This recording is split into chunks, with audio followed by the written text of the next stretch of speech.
नमस्कार, मी पंजाब डक. बऱ्याच ठिकाणी भाग बदलत पाऊस पडणार आहे म्हणून हा अंदाज लक्षात घ्यायचा. म्हणजे विखुरलेल्या स्वरूपात सांगायचं झालं तर परभणी जिल्हा, लातूर जिल्हा, बीड जिल्हा, धाराशिव, त्याच्यानंतर नगर जिल्हा, त्याच्यानंतर जालना जिल्हा, संभाजीनगर, सोलापूर जिल्ह्यात आज बऱ्याच ठिकाणी विखुरलेल्या स्वरूपाचा पाऊस पडणार आहे म्हणून हा अंदाज लक्षात घ्यायचा.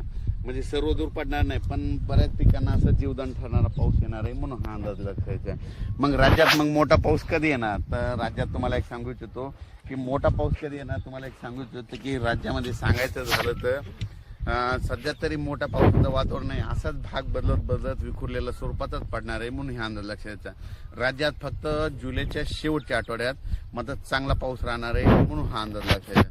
म्हणजे सांगायचं तर जुलैच्या शेवटच्या आठवड्यात म्हणजे हा पाऊस राहणार आहे. शेवटच्या आठवड्यात चांगला पाऊस, मग ते वाहुनी वडे नाले वाहणारा पाऊस जुलैच्या शेवटच्या आठवड्यात पाऊस येणार आहे म्हणून हा अंदाज लक्षात. पण राज्यात सध्या तरी मात्र पूर्व विदर्भ झालं, पश्चिमी विदर्भ झालं, दक्षिण महाराष्ट्र, उत्तर महाराष्ट्र, कोकण पट्टी, खानदेश सर्व दूर असं उडे नाले वाहतील तसा पाऊस नाही. फक्त आज मात्र 14 आणि 15 जुलैच्या दरम्यान मात्र दुपारी 3च्या नंतर बऱ्याच ठिकाणी पाऊस पडायला दिसेल. भाग बदलत पर्सनल काहीला सोडून देईल, कुठं पडेल कुठं नाही म्हणून हे लक्षात येतं. पण राज्यात सध्या तरी मोठं नाही, पण राज्यात मात्र 14-15 आज बऱ्याच ठिकाणी ठिकठिकाणी पाऊस पडणार आहे म्हणून हे लक्षात यायचं. राज्यात नंतर काय होणार आहे, 18च्या नंतर परत एकदा वातावरण चेंज व्हायला सुरुवात होणार आहे.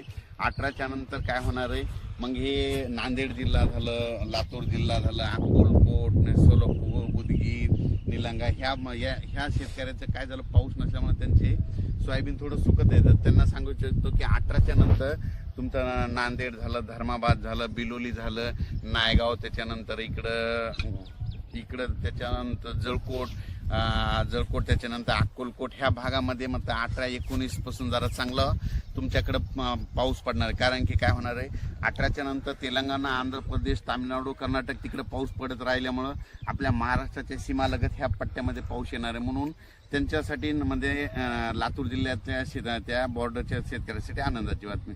पण राज्यात मात्र 22 तारखेच्या